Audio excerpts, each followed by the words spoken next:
56 picks in the NFL draft every year. Do you know the percentage that is of the total players that are eligible for the draft? Blue, guess what? I have a stat for you. I'm glad you said that. You about to steal my thunder. 257 draft picks. 44% of them came from the SEC and the Big 12. Think about that. So basically half of the draft picks came from 2 conferences. Okay? And everybody else came from the rest. So again, these are the things, and what you're seeing, and again, not to get too far, I sent Rocky, Blue, I sent Rocky and them, we have a chat, and then we start talking about things. And this is kind of delves into it. One of the things, I don't know, Blue, if you heard this, because you're on the ground, that they're talking about how they're going to give potentially conference automatic bids. And one of the things they said might be off of ratings.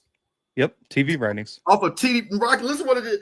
Off of TV ratings. It's entertainment at the end of the day, my friend. So think about it, not the quality of play, but who brings the most eyeballs. Who do you think that's going to be?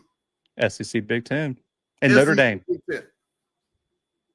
And this is not me making this up. This has been put out there that ESPN, Heather Dinich, put this out there. One of their main college reporters. I think they were very upset at the SMU Indiana game. I can't remember what. Yeah, what it was both of those. Was there, but Indiana played Notre Dame. Yep. Yeah, whoever SMU. Yeah, you're talking about them being into the playoffs, you mean? Yes. Yeah. Yes. Over like in Alabama and Ole Miss, a Miami, like stuff like that. Like they were really pissed about that. Well, and the thing that it turns out that neither of those teams had a real chance to win when they played the game. And so you may as well get the best matchup if that's going to be the case. But the computer, well, hold on, Rocky. Okay, because the computer and the people said that was the best matchup. That's why Ole Miss didn't make it. It was a best matchup based on the criteria that they had. It wasn't the best television matchup. Right, I think Alabama Penn State would have been a pretty good television match. I think Miami and who did Indiana play? Notre Dame would have been a good television matchup. And that is so crazy, Blue. And so now I'm gonna bring it down to our level, right? You follow FCS. What does that mean for when we try to go get TV contracts, right? And how important is it for us to play in this space where we can sell what we're doing, on a level? Because now if they're saying, hey, we're going straight ratings, we want big names. And again, they've already dissolved the Pac-12. The ACC is, they saved Florida State from Clemson for leaving. I don't know how they did that. But what do we do? Because we know now that's such an important thing. Now we're talking about revenue share. That money's got to come from somewhere. It's not going to come from fundraising. No matter what AD says, she's going to do a great job. That money has to come from auxiliary. It's got to come from TV packages and things. So what do you think we got to do for that? First thing is tune in when your team plays. I mean, like, because I know it had competition, but for Jackson fam to do 20,000, guys, 20K. That's all we got for Jackson FAMU. Was arguably the most anticipated HBCU game of the year. 20K. And a great game to watch. Yeah, it was a competitive game.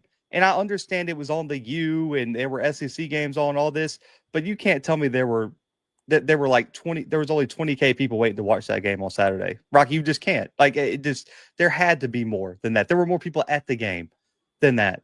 And so things like that really hurt the FCS, right? And I do think it's good, though, that you see some of these postseason games start trending upwards, right?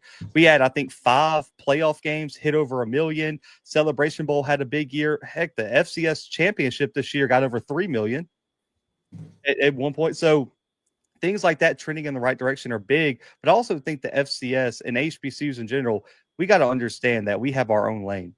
Like, we aren't going to compete with the SEC, the Big Ten, the ACC. Heck, you're not even competing with the Mountain West. Just get it out of your mind, or the Sun Belt. You also, I think you have to be more strategic where you put your good games. You have to pick certain nights. You have to pick certain networks. But the biggest thing, Mr. Campbell, is you have to watch the games, because at the end of the day, I don't care how big the brand is, right? Because we all know that FAMU's brand is bigger than a lot of G5 programs. But guess what? It doesn't matter, because if more people tune in to watch that G5 program play on Tuesday night, they watch FAM versus Jackson on Saturday, regardless of the competition of the channel. You know what ESPN is going to say when the SWAC gets to the table? Yeah, we're paying you. Yeah. We're paying you what you're worth. Only 20,000 people tuned in. We don't care what the YouTube views say. We don't care how many alum you have. We don't care about the Grambling brand or the FAMU brand. This is your brand. Like, I don't care what the attendance is. I don't care the pageantry, the tradition. You had this many people watch the game. That's what we're going to pay you. And it's got to change. Blue, this is, as I've thought about this, and I've thought about what the success of FCS and HBCU football look like moving forward. And this is just something I've just recently come up with. Somehow, FCS and HBCUs have to form almost a holy alliance to make FCS football relevant to the masses. If there is some kind of consistent competition among FCS elite schools and HBCUs to where the competition, I know it would take a while for the competition to get on par. But if to me, that's the true future of FCS football, because you could take a brand like FAMU in a very competitive game against North Dakota State and create an amazing story behind that. You understand what I'm saying? That's where I think the sport should go. And I'm not talking about the racial implications. I'm just talking about the football histories of both schools. Football. Yeah. Well, okay, I want to piggyback on it for you. What do you think, with that being said, like they do in basketball, conference challenges? Do you think that would do something? Been calling for forever. I've been and there's conferences that do it. The Big Sky Missouri Valley has a Big Sky Missouri Valley challenge every year where they all play each other week 2, 3, week 1, 2, and 3, right? There's a bunch of different MVFC versus Big Sky games. But the problem is this too, is I don't think some of these FCS schools have the same flexibility as you see with like the P4 when they schedule these things, right? Because you'll see like the SEC and Big 12 or Pac-12 do one, right? Well, Mr. Campbell, it's going to be really hard for FAMU to talk about the money, right? Traveling to Sac State one year. Right. And it would be difficult, even with the resources that Montana State has, to travel to Tallahassee, right? That's a big expense for any program in the FCS. And so I think that's kind of the holdup there. But, and Mr. Campbell, you know this, I'm one of the few people that kind of stand in the gap, because I do think there's a wide divide, right? You have the HBCU fans that don't want to associate with the FCS, and you have the FCS fans that don't pay attention to HBCU football because they don't play in the playoffs. And I don't think that's because they hate HBCU football, because I'll be honest, being in the space now, they don't watch the Ivy Leagues for the same reason. If you don't play in the playoffs, they don't care about you. It's not that they don't like black college football. It's, why are we watching Jackson FAMU when my favorite team doesn't have to worry about them in the postseason? Why watch it? Who cares, right? I'd rather watch a team we might see and learn about Tennessee Tech, Tennessee State, or someone like that. But I think that's the biggest problem with FCS, is that there's not this, there's no conversations across the subdivision, right? The Missouri Valley worries about the Missouri Valley. The Big Sky worries about the Big Sky. The Southland worries about the Southland. The SWAC worries about the SWAC. The MEAC worries about the MEAC. And there's no collaboration between the conferences on how to bring the subdivision up as a whole. And also, too, there's got to be some sort of way to include like the SWAC and MEAC in some of these general FCS conversations. And I'll say this, it's in Rocky, you're new to the space as well. I'm only 28, man. So like, I wasn't alive in like the early 90s, late 80s. I know the history, right? Because I went back and I've watched some of the old games. I've learned it, but I wasn't there. And I understand some of the, I would say some of the hesitation of HBCU fans wanting to get back into the FCS space, because it was way different in the 80s, right? And they were doing HBCUs really wrong in the postseason. It was really expensive and all this kind of stuff. There's been a lot of changes now, but it's going to be hard to convince some of the older heads that those changes have occurred because the bridges have been burned there. So I do think there needs to be some like reconciliation there. But I'm with you, Rocky. I think for the FCS to move forward as a whole, they have to. All these conferences have to work together. I see a lane, and you guys tell me what you guys think.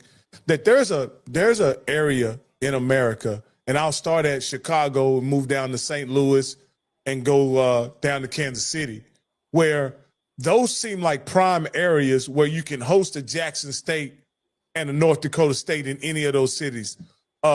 Even a Tennessee State and a Southwest Missouri, whoever. in some of those big areas and create a atmosphere about HBCU versus FCS Challenge or something like that.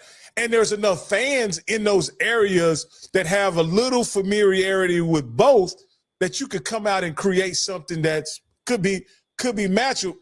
Of course, it's going to be a culture war, but it's good for the sport. And that's what I'm saying. Ultimately, I didn't mean to interrupt you. The game I want to see, and Mr. Campbell knows, I've said this on the show. We have the SWAC MEAC Challenge, right? We have the FCS kickoff game.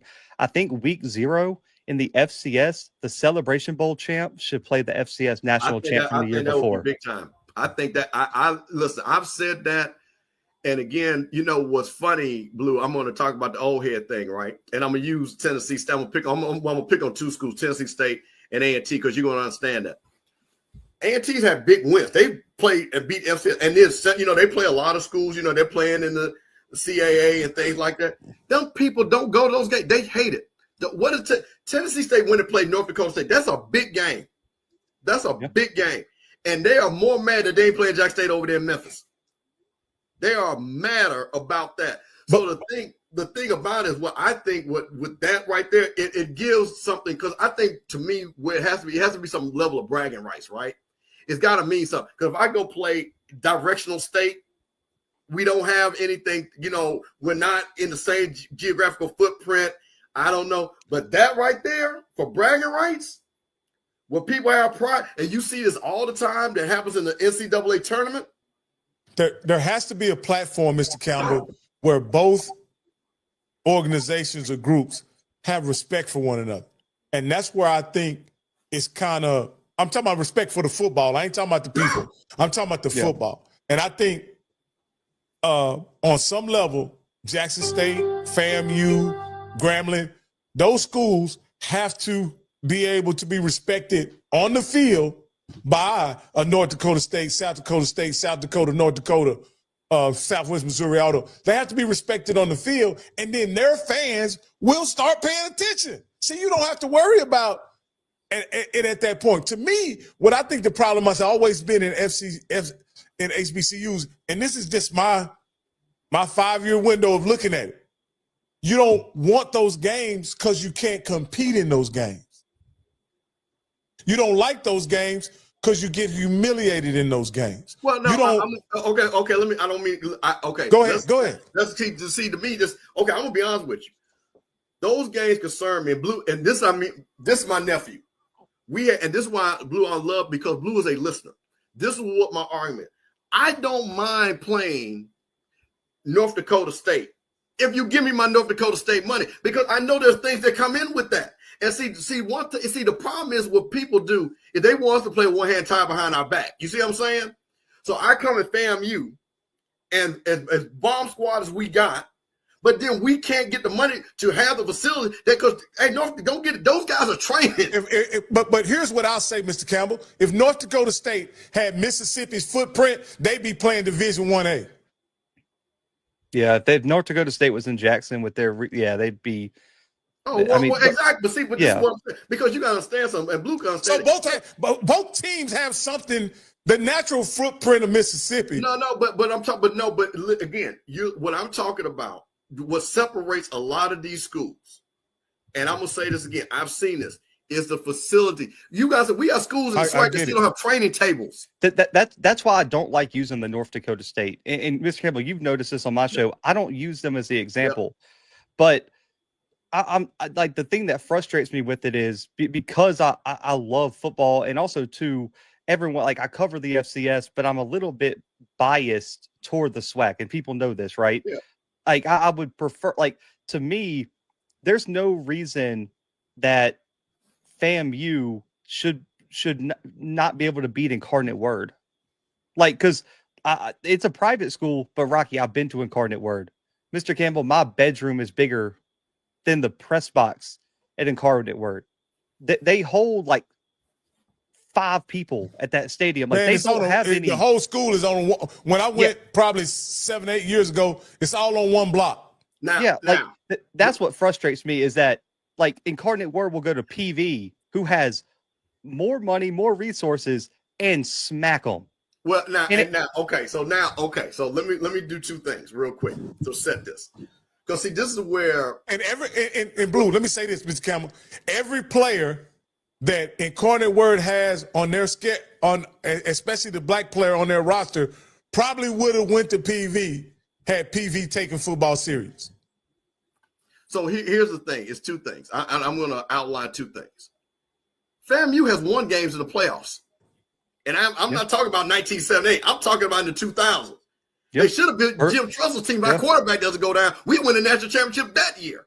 Yep. Jackson State is getting ready to play Southern Mississippi. One of the most seminal games. And I'm telling you, anybody that was around there, they would Brett Favre should have beat them. Should have beat them. So that pride, what you're talking about, I've seen this firsthand. The thing that, again, that is the thing that we got to talk about, how many great coaching staffs do we have to coach the players to beat these? It's a whole nother conversation. That's where the problem comes in at. So you look at it. So look. So let's just talk about this, right? In the SWAC, right? Willie Simmons proved that he can coach, right? That's why he's down the road down in Florida. I'm telling you something. Jack State with TC Taylor, I'm starting to see things coaching-wise that this guy is starting to get it. You see what I'm saying? They're going to give Southern Mississippi hell down there. You see? But the problem is the rest of our coaches. Now, Tremaine Jack, I feel something. But Trey Alvin, he can coach that level. So that's why he's won. So the thing about it is, I'm going to be honest with you. Our coaches got to accept the challenge of coaching our players better. Yeah. To your point. And this is what people are like, I don't want to say that. Well, I'm going to say it because we have the history. Eddie Robinson wasn't scared to play nobody because he was the better coach. Gaither, all of them, but like, come on, man. Billy Joe. I don't, that's the thing that frustrates me. And listen, okay, so Sela had a generational quarterback when Fam played him, but you can't tell me Southeastern Louisiana was that much better than FAMU in the playoffs that year. I'll tell you this, I'll say this, and that was my man. The guy that just kept the train on track. But I didn't Celebration Bowl championship team. Oh, we would have beat the hell out of them boys. I agree. That squad, because we had a quarterback that could make plays. Yeah. That's the thing that frustrates me is that I've seen teams just in the past few years, right, go up against teams that they're more talented than on paper. And guys, like, do y'all really think Nichols was 59 points better than Southern last year, who won the SWAC West? But see, no, absolutely not. They should. And they played at Baton Rouge. And Blue, they should be. Southern's one of those legacy schools that should always be good. Yeah. Should always be good. Jack State should always be good. FAMU should always be good. Prairie View, Alabama State. And I'm talking about schools that have the resources that should be good. And when I saw that when they played Nichols, that just blew my mind. They should have won that game. Should have won that game. Nichols had a losing record last year and beat the SWAC West champs 59-7 on the road. So that's the challenge that I think a lot of our coaches in these programs, and again, that's why I think Tremaine Jackson, but again, a high tide raises all boats. I think Tremaine Jackson's going to show some coaching.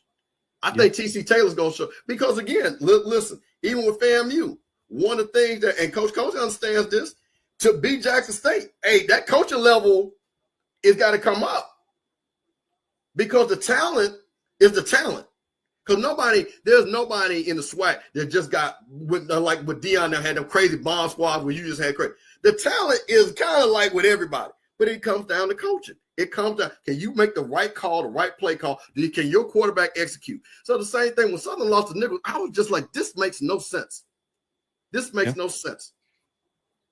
It gets frustrating because, Mr. Campbell, this because when I first got in the space, I approached it wrong, but like that, and labeled as a hater by some people who are like, he's just disrespecting HBCU football. It's like, no, I have so much respect for HBCU football that the standard should be way more than getting beat by 50 by Nichols, who sucks. Nichols should never have a better football team than Southern, ever. Like, there should never be a year, and there should never be a year where, just extend it, that PV should have a worse football team than Houston Christian. Come on, bro. Houston Christian plays in a CVS parking lot, and they're better than PV.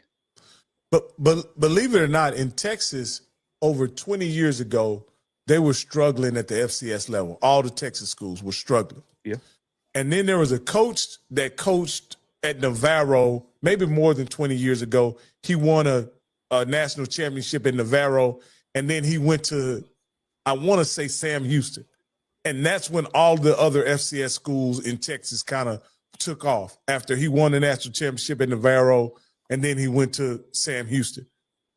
And from Sam Houston becoming relevant in FCS football, then all the other schools. You have a D2 school that used to be a D2 Tarleton. It wasn't a D2 school more than Blue. You probably know more than I do, but probably 5 or 6 years ago it was a D2 school. Yeah. You know, and now it's one of the better programs in FCS. Top 10 program right now.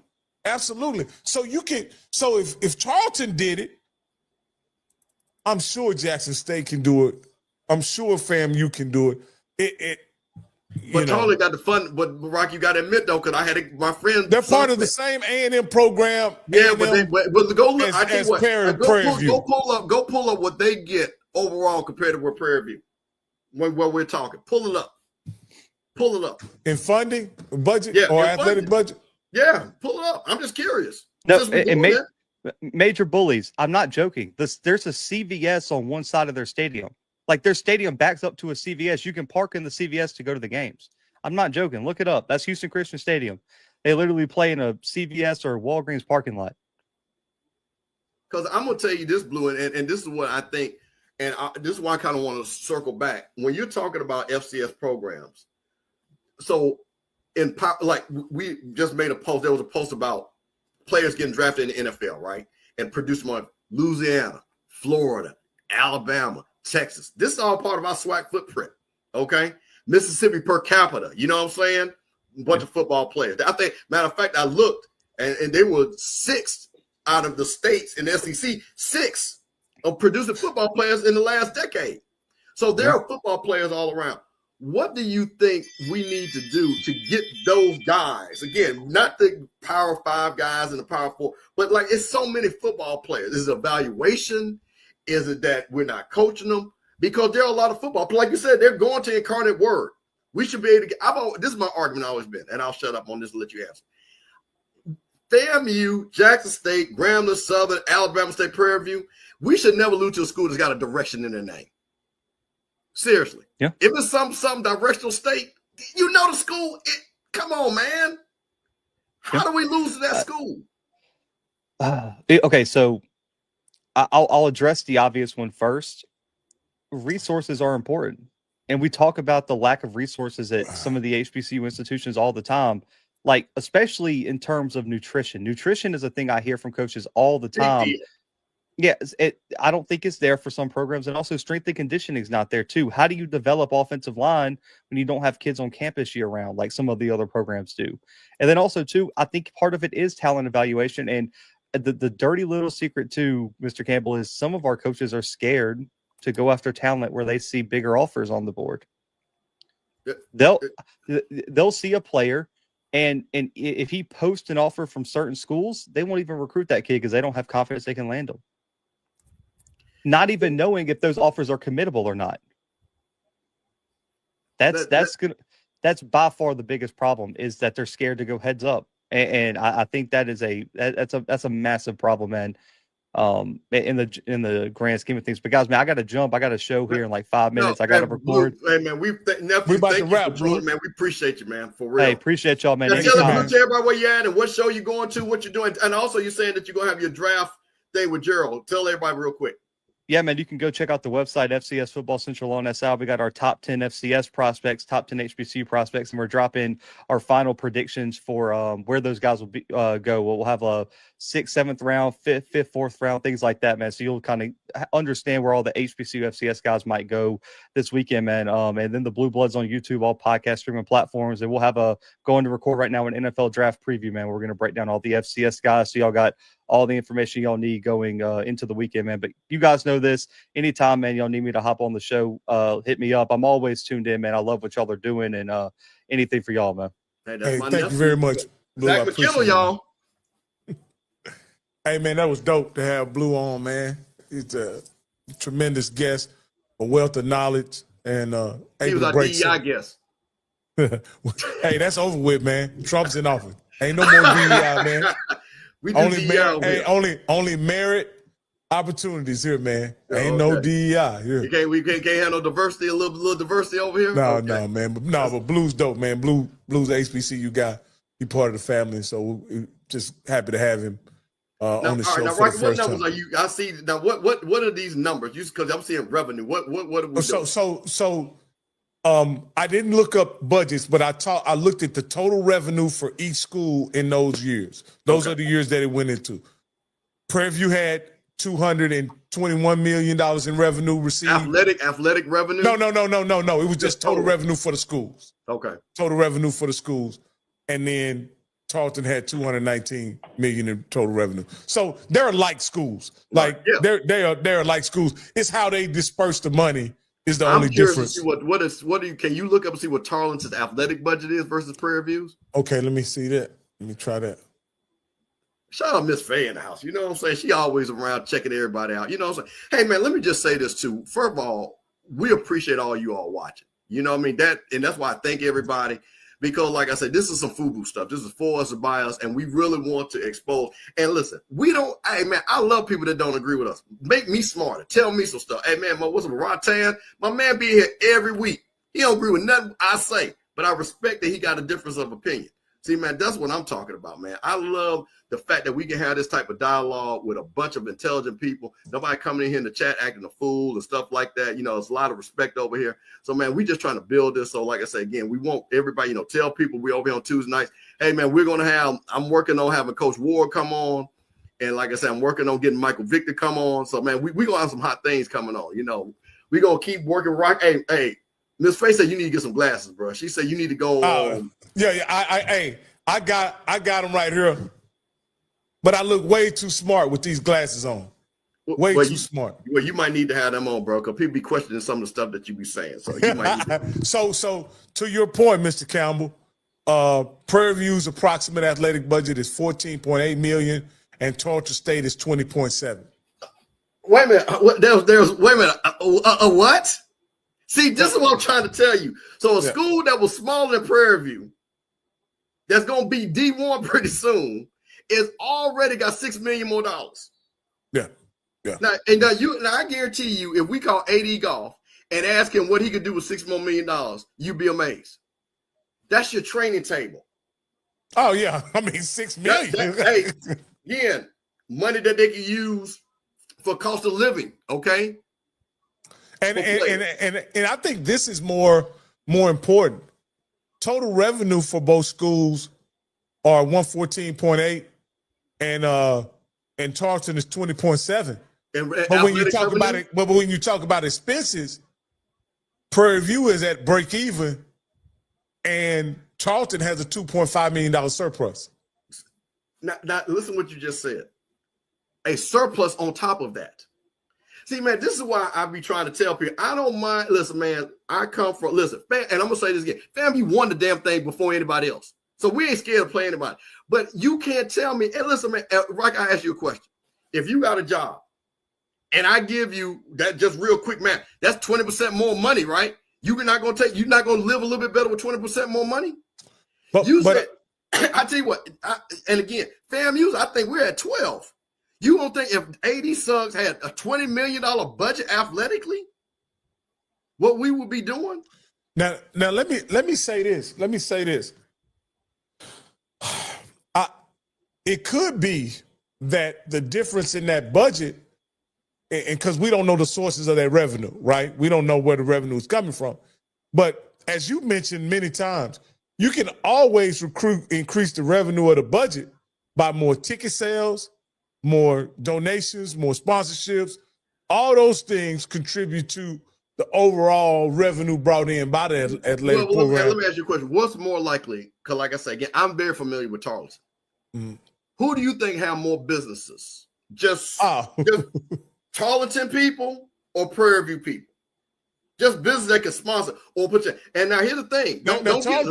Tarleton has a whole city. Stephenville is a whole city. Exactly. They got tunnels and stuff all over the place. Yeah. Well, that is the city. So you got to understand something. And again. And they're football crazy. Our schools were initially built to train people to get jobs. Okay?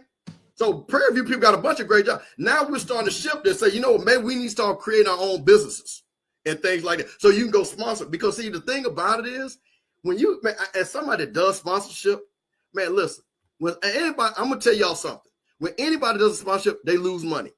You never ever make money. I'm telling you, you do a sponsor, you really hooking somebody up. I'm telling you this. And this is from the biggest brand, other than the NFL, where you know you can kind of see, but anything else underneath that, it's a break-even thing. Well, the brand alignment is what you're actually buying. Right, you know, but that's what I'm saying. But that means that's money that you're spending out that you hope to figure out intrinsically that you get back. So again, if I've got $6 more million, you think of any SWAC school that if I gave them $6 more million, how much better their program would be. So now we're talking about Tarleton, and I start moving over, start looking at schools, and those spreads are like that. And Rocky, you gotta understand something. That $6 million is $6 million every year. So over 10 years, that's $60 million. Now, mind you, either I'm at a deficit, break it even, and you make it, okay, I'll do that. They're making 2.4. So in the next 10 years, they got $20 million just sitting there. Come on, man. For capital projects. You can build, and they have a hell of a facility being built in Charlton. I want to say it's $100 million complex they got going up over there. So these are the things that I'm talking about. And I think that anybody, because, you know, it's a schizophrenic thing. If you look at us from an academic side, right? And I know, Rocky, your daughter goes to Prairie View. Absolutely. That Prairie View, you know that Prairie View degree is going to mean something. It ring out. And listen, and no disrespect to Tarleton, but there's not even close to a Prairie View degree versus Tarleton. Prairie View degree is here, Tarleton, hey, you went to Tarleton. You see what I'm saying? Again, it largely was a commuter school for many years. Exactly. You think a FAMU degree is not better than a Georgia State or Kennesaw State or Jacksonville State? A Jackson State degree, Louisiana Tech? Come on, man. Louisiana Tech don't have people like Jack State, the majors, that got people working all over the place. But these are the things that I'm talking about. So academically, yeah, we stick our chest out. We can compete. But then when it comes to these things, like when I see that, okay, let's go play Tarleton, and I know they ain't got to worry about of training table because everybody eating good, everybody feeling good. They got the cost of living, so their players are getting $2,000-$3,000. You see what I'm saying? Hey, we got Coach Pep on. Coach Pep, what's going on? All right. Go ahead, Coach Pep. You're live on HBCU Coaches Corner. All right. I got 3 questions to ask. Should the school take care of the coaches or the program first? And you had a promoter on there last week. He said Grambling shouldn't be playing Ohio State, but the players at Grambling are trying to get drafted into the same league Ohio State players are getting drafted into. And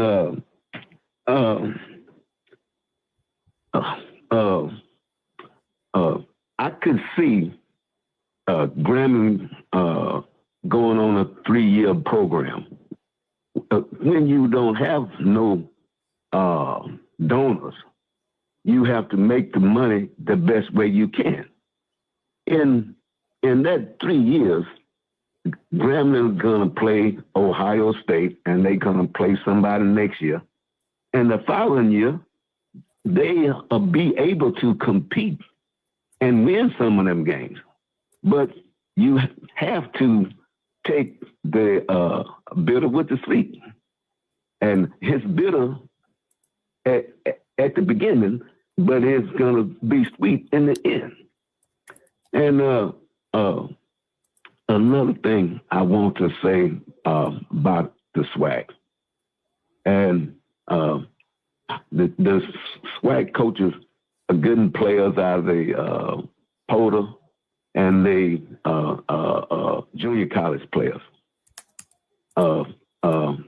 If they take a high school player, he come there running a 4.6, a wide receiver, come there running a 4.6 of 4.7. 4 years later, in his pro day, he's still running that 4.65 or 4.75. I don't like the coaches that don't develop them kids. If a baseball player, a baseball pitcher has an 80 miles an hour fastball and a changeup, and 4 years later, he leaves there with the same fastball and the same changeup, you haven't taught the kids nothing, but they putting butts in the seat in the SWAC, but it don't translate to minor players that getting drafted. The HBCU Player of the Year, the running back from I forget the name of the school. He ran a 4.84 in the combines, in the Legacy Bowl combines.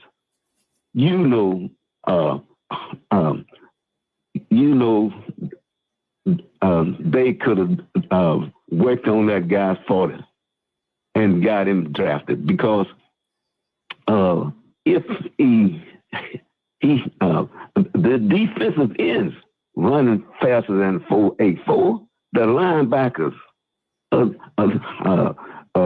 he ain't gonna get around nobody. But I got another question to ask you. Who made the worst deal? Alabama A&M find that coach, Alcorn find Fred McNair. Who made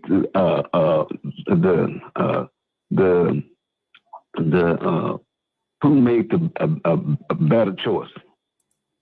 Okay, so Maynard gone versus Fred McNair, Sam Shade, and Coach Said is down there. Rocky, which part you want? I tell you what, let me take the Grambling payday first, okay? Because I got some interesting numbers on that. So Grambling's getting $1 million, right, to go up there to play Ohio State. Here's the funny thing. You know who Ohio State was supposed to play, Rocky? They were supposed to play Connecticut and pay them $1.9 million. So why they couldn't get Grambling that $1.9 million? So for them, it was good business. Now, what do you think is going to be a better game that people are just going to just to look at? The UConn brand or the Grambling brand? I would dare say the Grambling brand is worth more than the UConn brand on the football side, not basketball. On the football side, okay? And the band side. Huh? Because they ain't coming up there without the band. Thank you. So Ohio State, they're going to have the band playing together, and they're only giving Grambling $1 million. So, Coach Pep, here's the thing. I'm in between on that. I don't have a problem with our teams playing Power 5. But that high level, those guys, I just don't want my guys to get hurt. And when you're talking about the Georgias and the Ohio States and stuff like that, I'd rather do like Jack State play of Southern Mississippi, where I think we could compete and I think we could show it. But when you're playing the team like Ohio State and the Georgias, hey, man, that's a whole nother level. That's pimping. Even Deion talked about that. That's pimping. Like that type of game. That's pimping. By any other name, that's pimping. So here's my deal about it, right? What's the job of the head coach or the football team? Is it to make the school money or is it to win the SWAC? Unfortunately, that's a trick question, because in some of our coaches, kind of in basketball, they got to go raise money and try to win the SWAC. So to me, this is the funny thing about it. Which one does playing Ohio State do? Oh, it's nothing but, because like I said, it's not going to help the football team. It's not going to help them. There's nobody going to tell me playing Ohio State is going to make Grambling better. Not Ohio State. It's about the money. It is 100% about the money. So my whole point behind it is that there are, and you know that game is going to be on TV. Easy. you know you're going to get beat 90-0 because those are the best players in college football. That's a pro team. That's a pro team. Period. You got Grambling playing against an NFL team. So they're going to get beat 90-0. I don't think it helps the Grambling brand. I don't think it helps the Grambling players.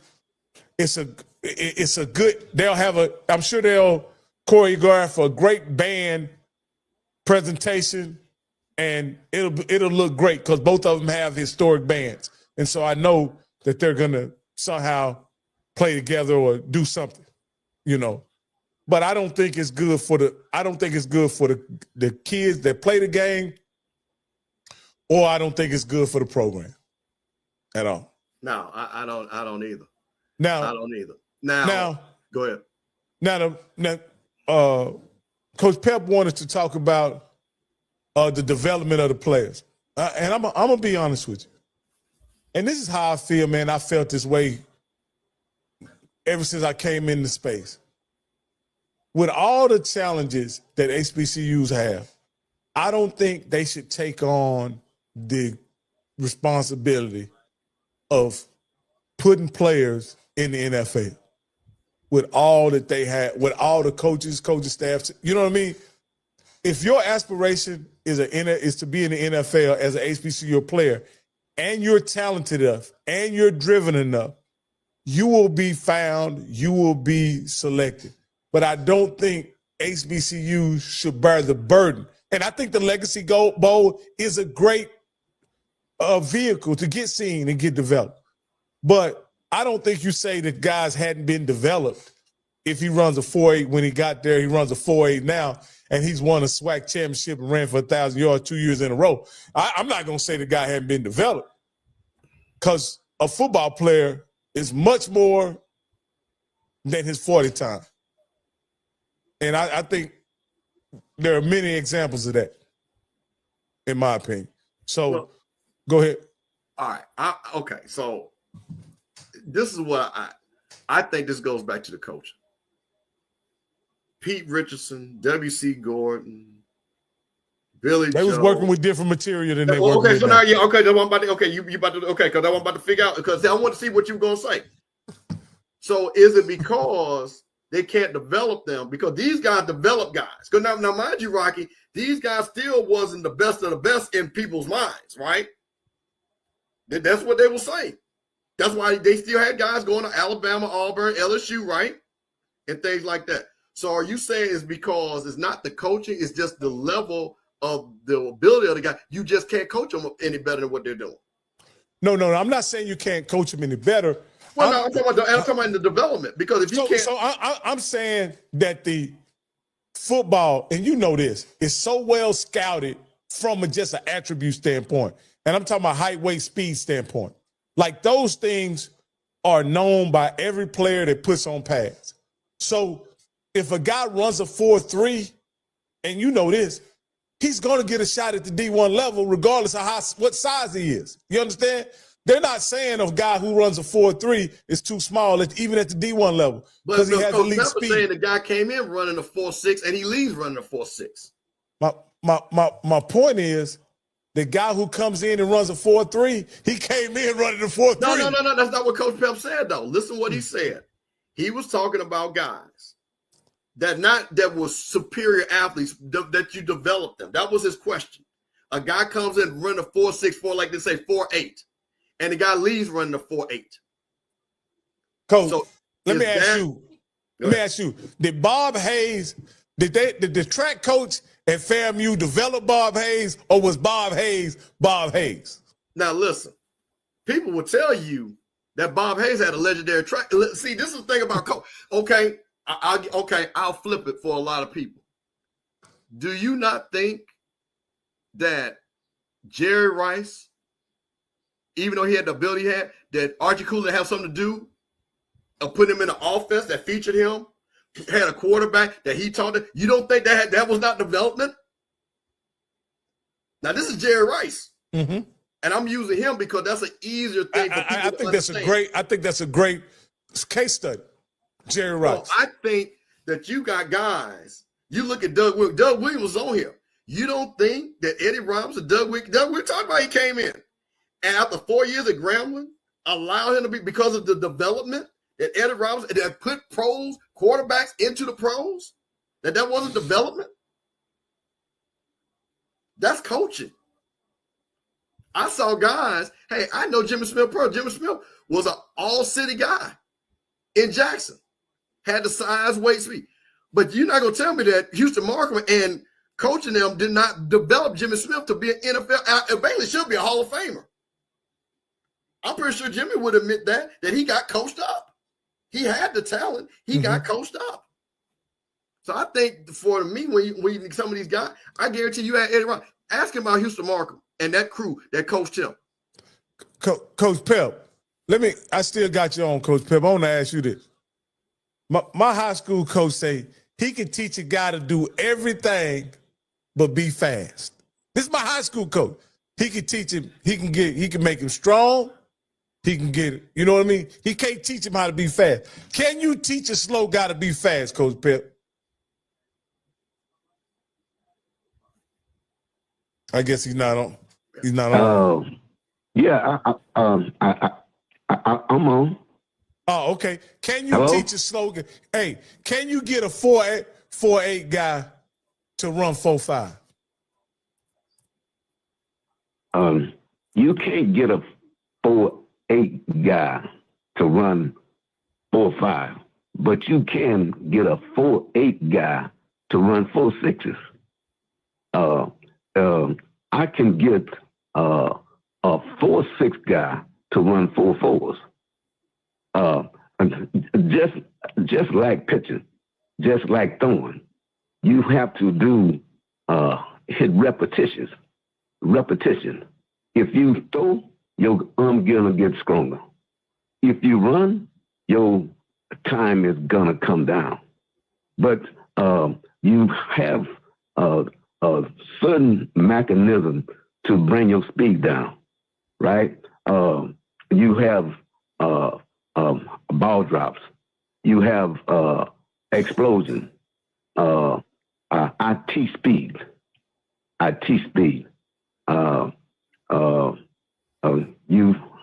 You have to break it down in the 40. You running 5 yards. Time yourself in 5 yards. Time yourself in 10 yards.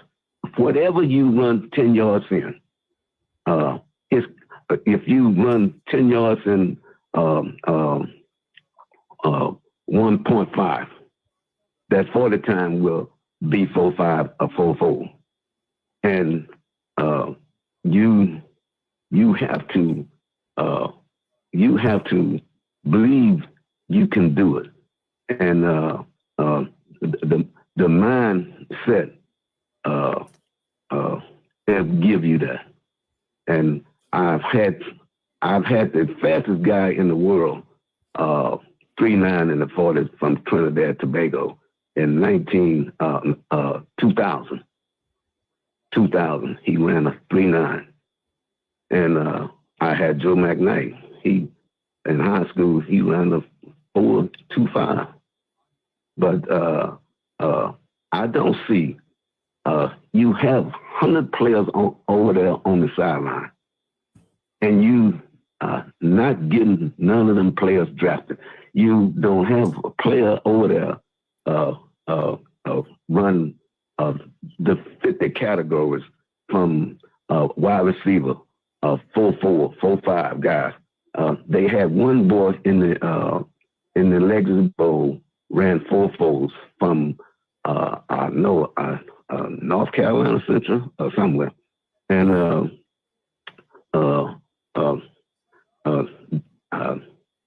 that's where if you line up 5 guys, if they all run the same time, you can take either one of them.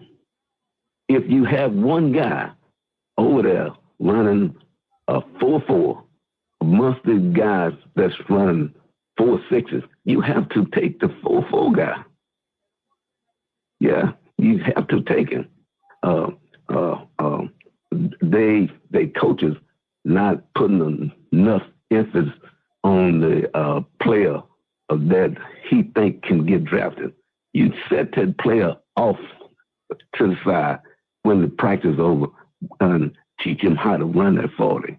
Teach him he gonna run sprints, right? Deion Sanders, when he recruits a player, he said, "Man, I got to get you ready to play in the NFL."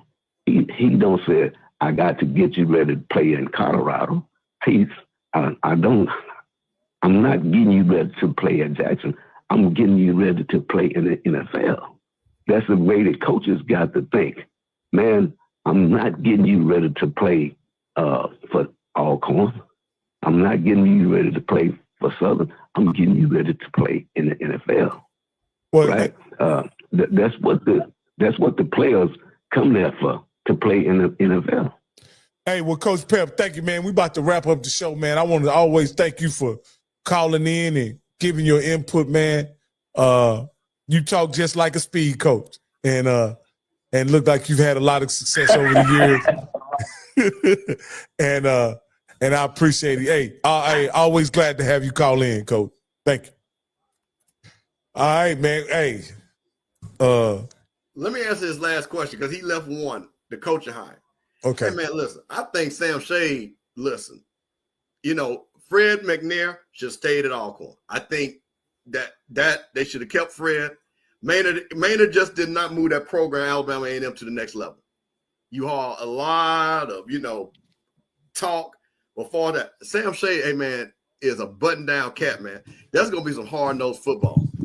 That's going to be that Magic City Classic is going to be a game I'm going to watch. And that's one of those teams, Alabama A&M and Prairie View are going to be those two teams that, hey, man, y'all better buckle your chest down when you play them cats. Because it's going to be a different mentality about playing football. Because it's going to be about physicality. It's about doing it the right way. So, man, I think that Alabama A&M, hey, man, listen, they're going to be right there. So I wanted to make sure I answered that with Coach Pep. Hey, Mr. Campbell, this is another great show. Unfortunately, Coach wasn't able to make it, man, but I guarantee you he'll be on next time we're on. Next week, we won't be on. I won't be available. So we'll all take a vacation day next Tuesday. But I love these shows where we can sit here and talk free. I love having guests, Mr. Campbell. I love having guests. I love, coming on here interviewing interesting people. And I hope, pretty sure someday soon we'll have somebody else from FAMU on here. But I also love when we get a chance to just discuss topics and talk about things that are going on in the world. If you guys if for some reason you missed the beginning of the show, you got to go back and listen to Detective Campbell break down the investigation that involves Shannon Sharp. That is ongoing. It's still ongoing. And Crook, let me say though, ain't nobody hating on Fred. When we said Fred should still be coaching down there at Alcorn, not being your quarterback coach at Southern. That's what we said. So I'm cleaning that up. We come in. He's the quarterback coach now. I thought he was a tight end coach. Well, whatever I'm looking at what Crook is around there talking about, listen, he need to be at Alcorn. That's where he belongs. That's where he need to be at. But now, Rocky, I really appreciate it, man. And like I say, hey, man, you got to get the old folks' perspective. You know what I'm saying? They got enough of the young folks, you know what I'm saying, still got Similac on their breath. You know what I mean? You got grown folks give a little bit tonight. Absolutely. And as this offseason kind of winds down and we go into the summer, this time last year, you guys were coming off a championship at FAMU, right? That we were. But also a lot of turmoil at the same time. Right. What do you think the outlook coming in this year? Is it championship or bust? Yeah, well, that's what you put on Cozy last year. Championship or bust on Cozy last year. Well, no, I didn't know. I didn't put we put that on Willie. We kind of gave. No, I think that honestly, you know what? No noise is good news. You know what I'm saying? You're hearing a lot of great things. Coach Not Burns, a lot of transfer portal activity over there. Yeah, a lot of guys. We ain't got a bunch of guys, that bounced around and stuff like that. I think, again, Coach deserves to get his team. And I think he's got his team. And I mean, from the coaching staff to the players. And I think it's all about buy-in. So, man, listen, Hey man, we know what it is. So let me last question I'm gonna ask you as a resident Rattler. What do you think about the narrative that's moving around the HBCU space that FAMU had to depend on Florida State to come save their program? Listen, man, or better yet, I'll give you one better. Why does it always take HBCUs have to hire these folks that went to FSU? Dion, Cozy, Ward. It takes us to give y'all highlights. How about that? So see, in the end, it's always HBCU that makes you shine. That's one way of looking at it now. Cause that's the only way we gonna look at it. Cause FSU ain't offer Charlie nothing. There you go. There you go. Florida State didn't even offer Cozy a position coach job. Well, and not to say that he did not have the opportunity, but the thing about it, one thing about HBCUs, we give everybody opportunities. We make them both with the less. So that's the great thing about it. So he's both of those guys, and with Dion, and I'm gonna keep putting Dion in there because that Florida State folks wasn't giving him nothing. Talladega gave him a degree so he can get a job at Jack State. Jack State gave him the platform for him to get that $40-50 million. Hey, what'd you say? Hey, it's coming out the woodwork. Oh, yeah, listen. See, thank you, EA. See, that's what I'm talking about. See, man, it's always us, man. Did Terrence Graves go to Florida State too? Huh? Did Terrence Graves go to Florida State? Oh, no, I don't think so. But we rolling. See, them Seminoles don't take care of their folks, man. We take care of our folks. No, I think he went to Savannah State or Fort Valley State or something like that. I was just messing with my man, Adrian Crook. He said I made up I'm sure what he said, I made up the narrative that the Florida State people come to say FAMU. No, man, those people are so excited to be at FAMU. Charlie Ward, I suggest y'all go check out the interview on the not the interview, but the press conference on the Off Script channel. He had a great talk. He had a great speech, and there's no doubt in my mind that I don't know how y'all consider Charlie, but he believes he's a Rattler. Hey man, he is a Rattler. He was born a Rattler, man. Listen, I'm gonna tell you something. That's okay. Listen, man. We know because everybody doing their picks. We'll do our picks later on. But when I come back with a big smile on my face and we HBCU national champions and Cozy done won more games than the other previous coach, and my boy T-Buck up there making that thing move up there in Valley, I'm going to have my own come on. You know what I'm saying? I'm going to have my own come on and talk about how great it is to be part of this HBCU family. Hey, guys. Hey, we want to thank y'all again for coming on. And I know this is a great getaway for a lot of y'all, man, because a lot of y'all are like myself, deal with things each and every week, man. And we, just love these escapes, these sports and all this shit kind of stuff. But we know sometimes it ain't always positive. It ain't always sweet out here. So as Coach says it sometimes, if you feel yourself at the end of the rope, tie a knot and hold on tight, because ain't nobody bad like you. How about that? My name is JM&E, and I won $500 on the lunch money for keeping up with the Jonas Bracket Challenge.